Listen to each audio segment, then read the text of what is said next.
Ladies and gentlemen, welcome back to Norway Chess 2026, and welcome back to two of the craziest weeks in the world of chess that we've seen in quite some time. Magnus Carlsen has finished playing what is his worst tournament that many of you have ever seen, the worst tournament that he's played in over a decade. We have an unlikely champion who just came out of nowhere to win the entire event. This has been such a wild week of chess, wild 2 weeks of chess. There is collateral damage to Magnus losing. People are getting angry and pointing the pitchforks at me. I didn't cover the round 9 recap yesterday. I figured I would combine it into the last round. And people were saying I didn't make a recap because I was crying that Magnus lost. Like, we're becoming football fans.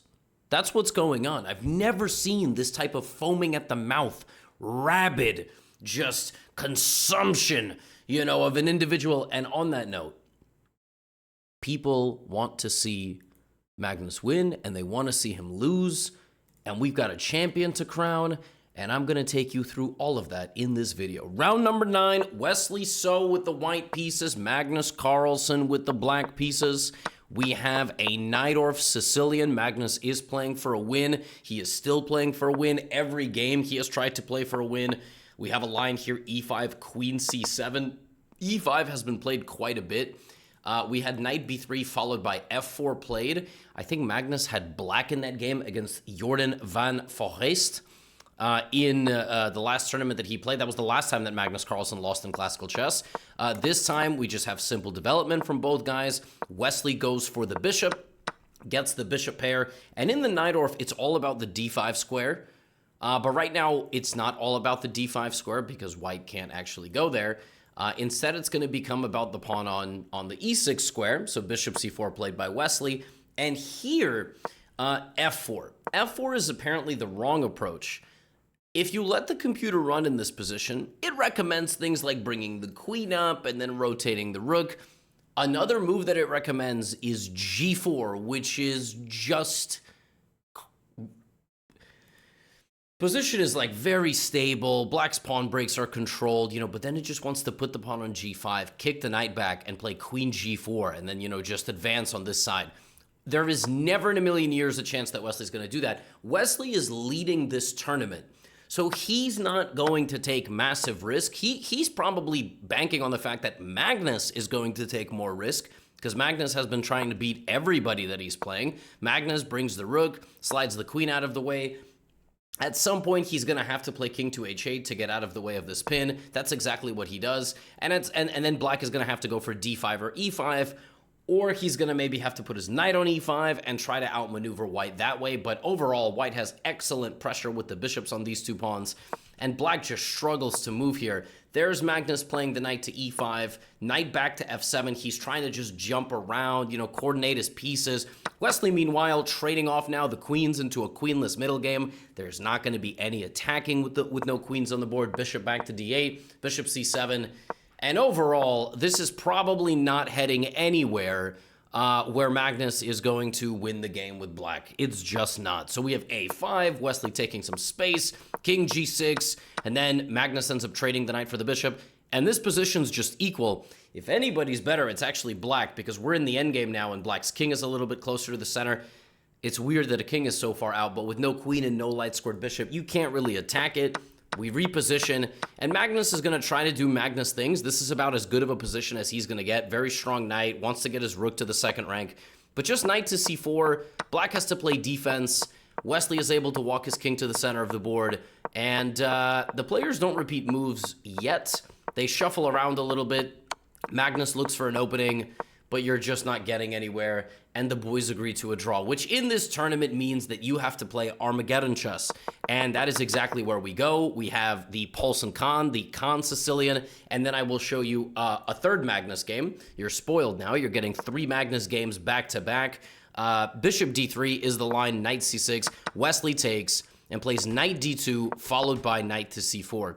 He's going for the dark squares, d6, b6, e5, bishop on e3, and something to b6, etc. The queen is going to come behind the bishop, maybe long castle, maybe short castle, maybe use the pawns. If Wesley is prompted to play a dynamic position that is not Very risky, but is very, combative. He will. Queen h5, amazingly tricky move by Wesley, targeting this pawn. Magnus takes on c4. And from here, Wesley plays just a completely perfect game. Queen back to e2, then he plays h4, immediately trying to suffocate these pieces from developing, and also attacking over here.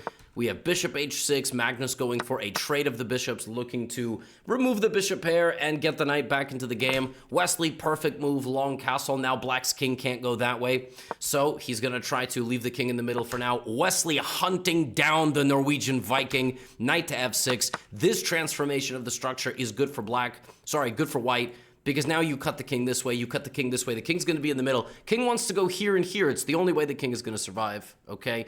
But you have the pin, you have the pressure here, and this is...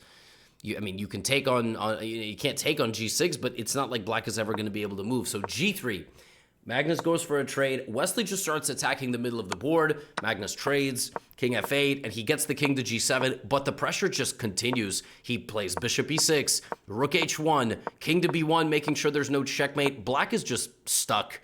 He just can't do anything, and it's a matter of time until he makes a mistake. Wesley infiltrates on the other side of the board after locking up the position, and this is truly the way that Magnus has beaten people throughout his career. If rook takes, you take the knight. If knight takes, you take the king. If king takes, which is the only move, you play rook h6. Magnus Carlsen resigns on the 34th move of this game, a move away from getting mated or having all of his pieces consumed here, and Wesley so dominantly defeats Magnus for his third loss in a head-to-head in a row. He lost in Classical, and he lost in the Armageddon. So, going into the final round of the tournament, and there were some, and I will show you all the important games. So, going into the last round of the tournament, you're like, well, this is a wrap, right? I mean, I don't know what's going to happen here. At this rate, Gukesh is going to beat Magnus, just like 2025. Magnus beat Gukesh this year. One of the few wins that he got, but surely that's where we're heading, right? And then the question is like, is Magnus going to play more classical? Because if you told Magnus right now, and I mean, imagine, but if you told Magnus right now, hey, if you play like 3 or 4 tournaments a year, you're just going to lose points. Why? Because you're dominant in rapid and blitz, but as this time control has shown, maybe you are a little more vulnerable than you thought. Maybe you're getting a little bit up there in age. Maybe the aura's slipping a little bit, because the truth is that will happen at some point. Magnus is not going to be 50 years old still beating everybody. I'm pretty confident about that, right? So you think about these things like, is that what's going to happen? So you look at this game. All right, he's playing Gukesh. Last round we have Carlsen. Okay, c4 from Magnus. So he plays the pseudo-Panov variation. We have a trade, knight c3, and knight takes d5. So we are going to play a position where white is going to put the pawn on d4, and that's going to be an isolated pawn, no c or e pawns. Then he's going to develop the knight and the bishops. He's going to castle, and let's see what happens. Knight f3, knight c6, bishop to b5. A little peculiar, by the way, that Gukesh on this move, knight c3, instead of bishop b5 check, thought for so long. I have a feeling he didn't want to get into a just kind of like straightforward positional game with Magnus. So g6, e6 played, d4, castles, rook e1. Now, black has to choose where to put his pieces. Will he play bishop d7? Will he move this knight somewhere? Will he play bishop f6? He does go bishop d7. Magnus drops this bishop back to d3 and rook c8. And here Magnus does something that reminds me of an interview that he did. This was at the Speed Chess Championship, I think. No. Barcelona, January 2026. I was there with Magnus. He did an interview and he said, Hikaru is one of the best Hikaru Nakamura is one of the best players in the world at winning symmetrical pawn structures against the next generation. White here can keep the tension with a3, keep making improving moves. Magnus transforms the position like this. Makes it completely symmetrical. And now it's a matter of who's going to put the pieces on the right long-term squares. Everything becomes about strategic planning, and he plays knight e5. Now, if you take on d4 here, I'm going to take on h7 with check, and then I'm going to take back the knight, and that's going to transform everything. It's now going to be knight and bishop versus two bishops. Black is going to need long range for these pieces, and Magnus is going to try not to let him get it. If knight takes, this pawn will go here, improving white's structure, leaving this with an isolated pawn. So Gukesh has a difficult decision to make. He can force things, he cannot force things. He plays bishop f6, putting pressure on Magnus's knight, who proceeds with bishop f4, defending it, baiting Gukesh into taking the pawn on d4.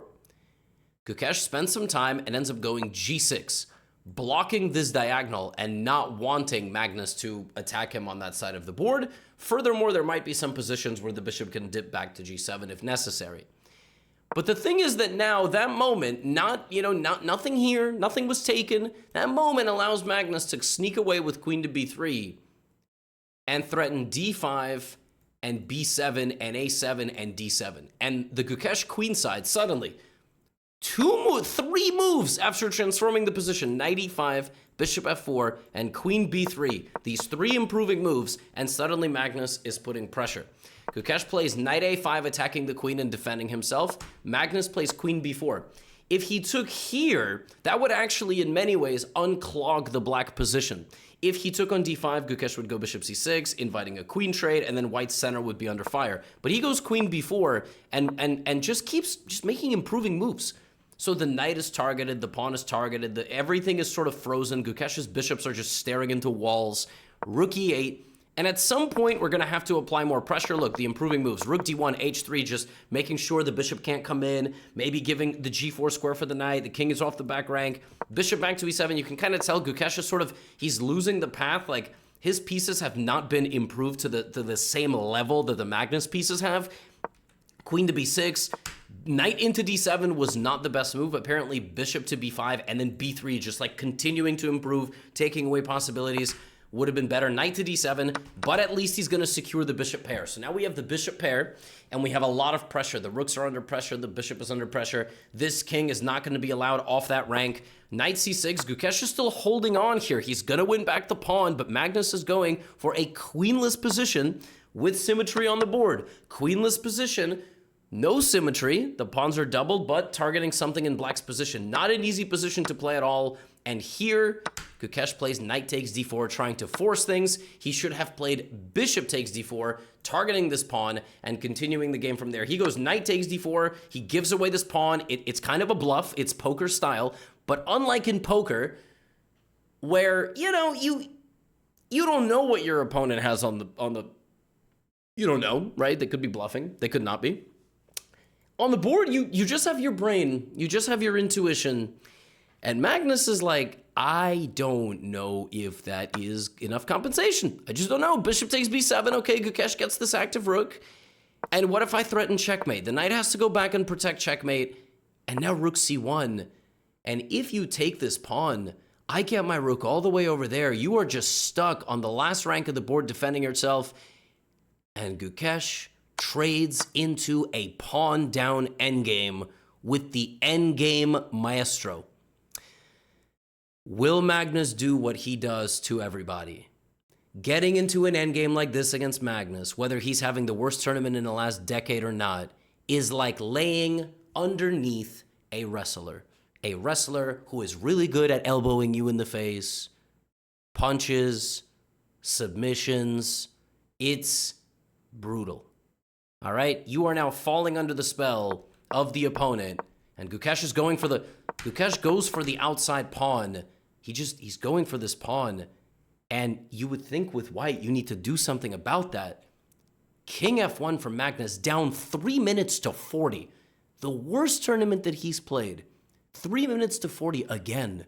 Down on time every game. Second guessing himself every game. Gukesh takes the pawn back, and the king walks out. The material is now even. But because white's king is so close to the center, he's going to get to this pawn, and this pawn will win Magnus this game. Bishop b3, king d2, king d3. Magnus has less than 1 minute. Every move he is making, he is playing against the clock. He has 30 seconds or he will lose this game on time, and that will be humiliating. Not the other 4 losses. Those were combative and hard fought. Losing on time to Gukesh in the last round would be more humiliating than anything else, and he's not going to get there. He plays king to b5 with 14 seconds on the clock and makes his 40th move, and now every move, he will gain time. He picks the pawn up on b6. If Gukesh goes here and here, it's a pass pawn on the b file. The pawn will walk, and as long as white doesn't trade all the pawns, he's going to win that endgame. Gukesh goes to e4. Magnus has him exactly where he wants him. He is losing pawns. He only has 3 pawns remaining, but the bishop is going to disconnect the knight from the position, and the a pawn is going to win him the game when he is ready to push it. Bishop f3 stops the counterplay. Perfect play from the endgame machine. Knight to h1, bishop d2, and it's time. It is time. 4 squares to go. We count down 4. King c7, 3, bishop to f2. Do you go a6 now? No. You threaten to go over here and eat the rest of the pawns, which means black has to do something. He has to force the issue. Bishop c3. We've got bishop f6, bishop takes coming. Can Gukesh trade down these pawns? Win the final pawn somehow? Right? We have king here. Bishop f6. Gukesh sacrifices this remaining pawn. He just needs to get rid of one more pawn, and he might be able to draw this game. A6 check coming in with authority. If you take it, bishop e2 is a fork. So king to a7. And now what do? Knight to e3 would be a fork of a king, a bishop, and a pawn. You cannot lose your remaining pawn. But it looks like you can. Because if knight to e3, king here, it's a fork of the pieces. And Gukesh must have realized this, but his bishop gets traded. The bishop protects the a pawn. The knight can't defend this pawn. I'm going to win this pawn. I'm going to push this pawn, and I'm going to win the game. And that, despite giving away his remaining pawn, is the way Magnus Carlsen is going to win this. g4, g5, g6, g7, g8. You cannot stop the pawn. Gukesh goes here, g4, g5, king e5. Knight h5 can still stop you, but I will remove the knight from that position. And the final pawn remaining on the board of Magnus Carlsen, the final pawn, one pawn between him and a draw. He wins the game. He sweeps Gukesh in this tournament, which I have to tell you must have felt good. Even though Gukesh also did not have a great tournament, Magnus 2-0ing the classical world champion. Dude, there has to be something in there. Just something like, this feels good. But he got 2-0'd by Pragg, and he hasn't lost to someone twice in the same tournament since 2008. It has nearly been 20 years since that has happened, which is incredible. That concludes his tournament. Now I will show you who was the champion of the tournament. All right, so this game between Gukesh and Pragg, Gukesh beat Pragg in the first half of the event. This time we had an IMSO Indian. B6, Gukesh took a big center, F3, E4. In these lines, black goes for counterplay against this pawn. White oftentimes just goes completely ballistic, just launches a massive attack, plays very uncharacteristic, unprincipled rather, I should say, chess, and we are about to see that. E5, knight undevelops itself to G8. C4 is just lost. So that pawn cannot be protected. Gukesh goes knight f2. Black can take the pawn on c4, but it's actually better to go here first because you need to limit the movement of this knight so it can't land on d6. So we have g4. Gukesh is just trying to absolutely destroy Pragg. He's completely ignoring the pawn on c4. Pragg jumps in with a fork. The rook is hanging and the pawn on d4 is hanging. Gukesh plays bishop b2. So he gives away the rook entirely. Pragg takes. Gukesh doesn't even take the knight.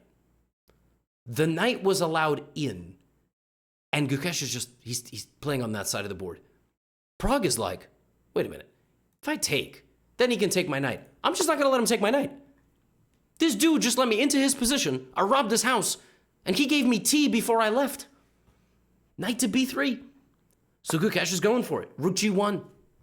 Pragg plays knight h6, which apparently is not the right move because it allows this, and now black's position is unbelievably dangerous. It does not feel at all like he is down a pawn. These guys have entertained us this entire tournament. Knight e4 is incredible. Knight d6, knight f6, f4, queen h5. I mean, rook to g7. It just looks like you are lost and then some. Pawn takes e5, knight d6 check, king goes here. Gukesh is like, this is mate. He is a move away from winning by literal checkmate, and the rook is hanging.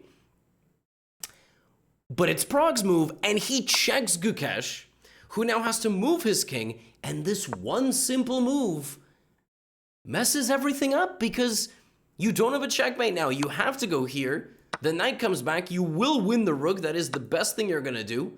And bishop c8 is there, and black is just a piece up. Black is a piece up. You can go king c2 and chase the knight out. That is exactly what Gukesh does. And d5 is an excellent move, activating the bishop by moving the pawn. Queen g7 is now a threat, but Pragg is defending himself intelligently, and now the evaluation falls off a cliff. Gukesh here needed to play bishop c1 to attack the queen, and then reposition his bishop to this diagonal. He goes here. Pragg immediately punishes the mistake, kicks out the queen, repositions the knight, maximizes the effectiveness of his pieces, and queen back to f5, threatening queen c2, threatening bishop e6, knight c5, knight f6, and Gukesh goes down. Gukesh caused a massive fist fight in this game, and he got dropped. And Pragg and Gukesh played probably the combination of the two most exciting games of the tournament. Like, their previous game was mad. This game, absolutely mad. And now I will show you Pragg's last round game. This is against, of course, German phenom Vincent Keymer. Okay, so we have d4, knight to f6, and we have a queen's gambit declined e3. Very chill game. We're going to just trade some pawns, exchange queen's gambit decline. Now, here, black almost always plays a c-pawn move. Vincent plays knight c6, which looks like a 5-year-old is playing. Just like, oh, my dad taught me I'm supposed to put my knight out. You would teach an amateur here like, hey, you know, the knight shouldn't be in front of the c-pawn. But he did it with a purpose, okay? There was clearly an idea here. The knight will actually reposition itself in many positions to e7 instead of going the traditional route of d7.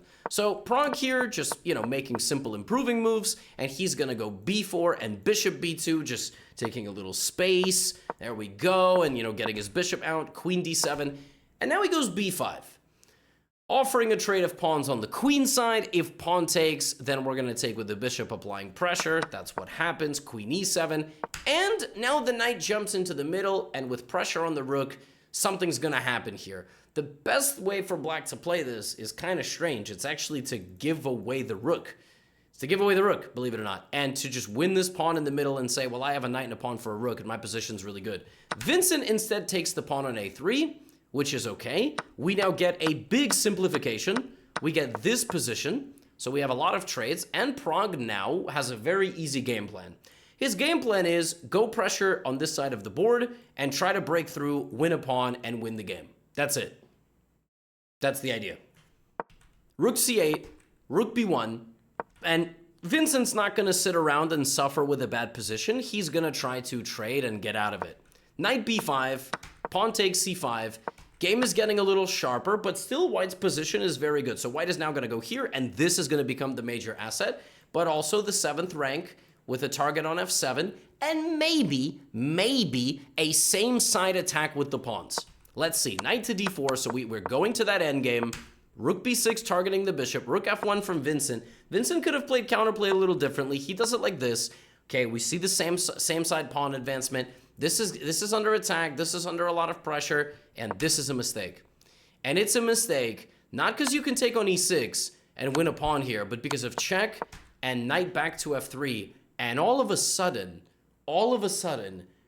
black is completely lost, because you are threatening f5, first of all, to force the bishop away, and then you're going to play knight g5, knight takes f7. You just have a million different threats here.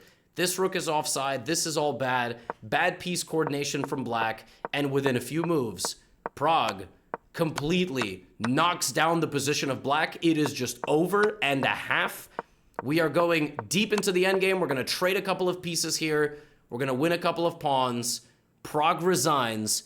So I really hope Pragg did not resign. Vincent resigns, Pragg wins again, and that concludes the tournament because Pragg wins the tournament. Wesley and Firouzja were battling for quite some time. Vincent also had a crazy game against Alireza Firouzja in the Armageddon segment, if I'm not mistaken. No, sorry, their draw in Classical was crazy. There was a moment here that Vincent Keymer was like completely winning. He was just checkmating Alireza, and then he couldn't convert it. He ended up going back to H2. There was a moment later in their Classical game, like I couldn't believe this king is just not getting mated. Then Vincent completely tilted to the queen and the knight, and around the 75th move, he completely blundered. Now Alireza was winning with E4 and E3 and just like, he could have just promoted here. I think he was winning in this final moment with a different repetition. He ended up blocking with his knight and losing his pawn. Both of them were -5. They ended up drawing, and I think Vincent just never managed to recover from that game. So Pragg actually just straight up wins Norway chess, which we will look at in a moment. On the women's side, the last few rounds were relatively peaceful. There was one Classical game that was decided in round number 9 out of 10. And it was Divya. Divya has provided excellent entertainment in terms of the games. In this game, she sacrificed the rook in the center of the board. She just gave it up, put the rook there. She had the bishops winning a couple of pawns, and ultimately got this position, which was very complicated because the knight versus the rook with white having 2 extra pawns. You would think white is like pretty happy, but black gets very good activity here with the rook and the queen, and black is always threatening to trade pieces and get an endgame where you're just going to win against the knight. So it was the last moment. Divya kind of had to sit still and not move, but with queen c8, knight d4 looking for tactics, it backfired. The black king was safe. She ended up having to trade the queen into a rook and knight endgame, and black ultimately prevailed. She had a horrendous pawn structure, but she managed to win enough pawns. This pawn promotes. This just shows you that in the endgame, the rook is just better than the knight. I mean, it is much, much faster, much quicker to get to the pawns, much less clumsy. And Divya goes down. She's put on a ton of decisive games in this tournament, but it's kind of a similar story to the candidates. I think she faded in the second half of the candidates, and the same thing happened in this event. Bibisara Alsobayeva won this tournament in the 9th round. I think she got some points in Armageddon. And so in the last round, the standings were already decided, but every game was decisive. This game between Ju and Bibisara already wins the tournament. She plays a King's Indian defense. This game was going very well for quite some time for Bibisara. She looked to just trade in the middle. She traded down a bunch of pieces. Now looking to get back into the game. She had equalized very comfortably. Maybe not very, but comfortably enough. It went to a queenless position. Black was under pressure, but always kind of figuring it out. Ju applying world championship experience here. She's a pawn up in an opposite colored bishop endgame. It shouldn't be easy to win because black has a lot of activity. But if you don't defend that accurately, you know, that A pawn, just like we saw in the Magnus game, will prove decisive. And that is exactly what happened. It's not even exactly clear. Probably here, you know, Bibisara needed to play h5 and just like sit, not let the pawn advance, not force the issue. By playing the move f4 and allowing this, she lost the game. Which is mind-bending. Like, she obviously thought white was going to make progress, which is why she did this. And this transformation froze these 2 pawns. And now, rook comes in, rook takes the pawns, and out of nowhere, Bibisara just loses. She just loses in Classical with 1 pawn move. But good for her because she still won the tournament. But this game felt like last round syndrome. Like you already won. You've kind of like relaxed. You're like, all right, I mean, this is probably an easy draw, bam, bam, bam. And then 1 pawn push in this endgame. And as I like to say, it is very instructive. Opposite colored bishops, if you get your pawns frozen on the bishop of the opponent's color, it can be very dangerous. And this shows you exactly how dangerous. Bibisara resigns because she's going to lose this pawn, and these 2 pawns are going to promote. Last round of the event, can Divya stop the bleeding? She loses in the previous round, and she's lost a couple of very important matchups. This one, Alipin, Sicilian, Anna Muzichuk, one of the most solid positional players in the world. But from the opening, Divya tried to just simplify down the position. She should have kept the isolated pawn. By the way, similar structure to Carlsen Gukesh from the opening. Not when he traded there, but this structure is almost identical. d4, e6 is the complex. d4, e6 here. Very similar looking position. In this game, however, it is Divya transforming things, and very quickly, Anna Muzichuk generated a massive attack against the Black King, and this is what Gukesh was trying to avoid, and this was a Muzichuk aggression special. Rook e3. She sacrificed 2 pawns, but black's king is so weak. Bishop f6 is a threat. She has to defend herself like this. She's going to end up losing the rook, and this is lost. A rook versus a knight. We've already seen 1 rook beat a knight, and here there are many more pieces on the board. Material is picked up. Pawns are promoting. And Divya does not have the tournament conclusion that she was hoping for. I think she lost 3 games in a row, yeah. She lost 3 games in a row. Very tough. And that's the way it goes sometimes. And the final game of the tournament that I will show you is Drew Jin-er versus Humpy Konaru. Again, another game decided in classical chess. Exchange Queen's Gambit declined, a very old school line, but now with a lot of modern infusion. White now is going to go for d5, b4, a4, a5, b5. That's the way white is going to play this position. Advance where you can, transform the position like this, knight there, rook in the middle. And it's all going to come down to exploiting the symmetry. It's a symmetrical structure, but it's a bishop for a knight, a bishop staring into a pawn.